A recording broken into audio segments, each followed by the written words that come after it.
kuidas meie genereerisime Kadrile süsteemi, mis tõi talle eelmisel kuul 18 500 käivet 600 eurose reklaamieelarvega. Ehk siis septembris neil oli 600 eurot oli eelarve, nad said sellega 123 000 vaatamist, kuigi see ei ole see kõige olulisem osa. 67 päringut ja sellest siis 18 500 eurot käivet. Kuidas me seda siis tegime? Me kasutasime selleks Facebooki tasulist reklaami, lead generation kampaaniat, meil jooksis korraga 6 reklaami, mis me nägime, et toimisid siis kõige paremini.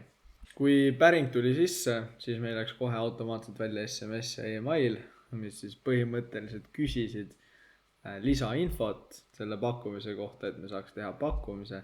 Kui me oleme info kätte saanud selle pakkumise kohta, siis meil on treenitud AI assistent selle jaoks, kes siis koostab pakkumisi.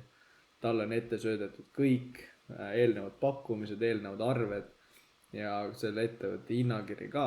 Hinnapakkumise email välja läinud kliendile, kui ta seda ei vasta, siis tuleb jälle SMS email 2 päeva hiljem, 7 päeva hiljem, 14 päeva hiljem. Et järelkontakt on ülioluline, enamus müüki tulebki järelkontaktist kusjuures ja töö on ära tehtud nimetustega, õigete summadega läheb siis lõppkliendil välja.